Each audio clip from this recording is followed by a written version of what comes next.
Okay, so this story is not inspired by a random word, but it follows up on a conversation I just had on the phone with my mom.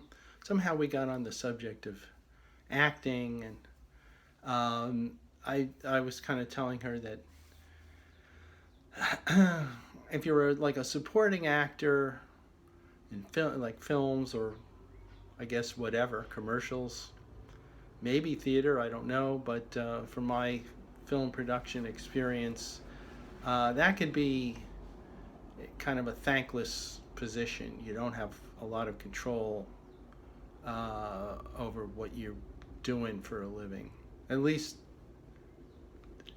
this particular example that I'm thinking of kind of demonstrates that pretty well.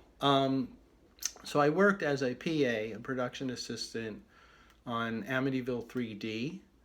Um, Again, the title of that work lets you know immediately how wonderful an example of cinematic art that must have been.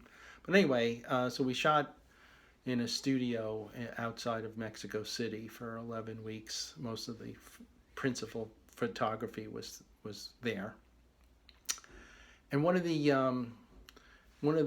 elements of the script, so it all concerns the haunted and possessed Amityville house. And one feature of that, there was the script at one point called for a somewhat minor character, a realtor who was looking to sell people the Amityville house.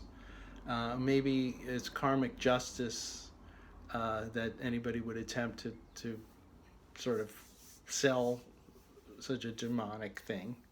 But the script called for this character to be essentially smothered by a swarm of possessed houseflies. Because why not? So that was in there, and there was an actor, the now late John Harkins, played Cliff Sanders, the realtor, in this film. And so what we did was the crew, the people, the props people who were in charge of such things, had acquired hundreds, perhaps thousands of houseflies. They had them shipped in, I think from Texas, I'm not sure, but from the U.S. They were shipped in to where we were filming outside of Mexico City in boxes, chilled. I guess they had been refrigerated to sort of put them into a docile state so that they could be shipped. So we had these like boxes of houseflies. I guess they had gotten them from a lab or something. So they arrive, and then the flies were understandably a little groggy from having been chilled. So they had to be thawed out in order to be useful.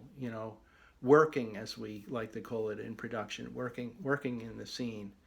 Um, so I remember there were the property master, and he had a couple of assistants were in the scene that John Harkins had to be in.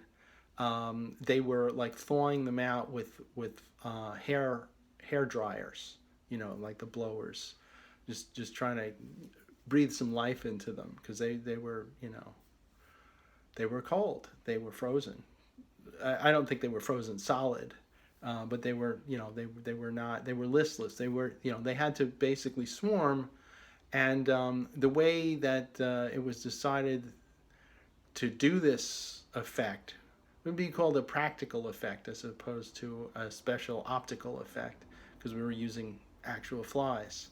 Was the crew had rigged up a black sort of fine sort of nylon mesh that they put into John Harkins's mouth, and then they were going to sort of somehow motivate or impel or heave, as it turned out to be more heaving flies, like in mouthward, towards into his mouth that had the mesh, because it was they were being considerate and looking out, I guess, for safety, so they didn't actually want to shove flies down his gullet and suffocate him, which was what was supposed to happen in the script.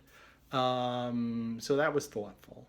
So I remember him, just sort of looking put upon as one would, as these sort of half dead, like still groggy flies were just being spooned and thrown, and various types of ways of like getting them into his mouth. And his mouth was like filled with flies, and they tried putting some stuff in there, and then they just like shoved them in, and he, all you could really see was his eyes looking like, this is I'm trying, I'm trying to do what I'm supposed to, guys. And me and a good friend of mine who I'm still friendly with, Juan Arturo Brennan, who was the second AD, a little bit above me in the hierarchy, remember sitting on the steps outside the studio after having witnessed this debacle, basically, this unfortunate working conditions. Just sitting there, both mutually kind of agreeing that this was not the kind of life that we aspired to.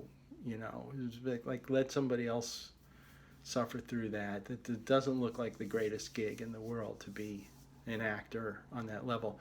Harkins went on. He was in lots of films. I think mostly supporting roles, so it didn't actually kill him to do that. But it seemed to, it wasn't very dignified. Let's put it that way. We're not talking Hamlet here. As a matter of fact, another thing that demonstrates how sort of downtrodden that path in life can be is that Juan Arturo and I sat outside on the steps, just sort of basically laughing about this escapade, and I forget who it was. It might have been me who thought of naming the whole scene after an opera instead of Tosca. I knew just enough Spanish to call it Mosca, which means fly, Mosca, or the Fly. That was the opera that we like to think of might exist in some universe. So we were pretty much laughing at the expense of the unfortunate John Harkins. Anyway, that's my story. Stand up for yourselves, actors, when they want to shove those flies down your throat. Use whatever bargaining leverage you have. That would be my advice to you. Bye.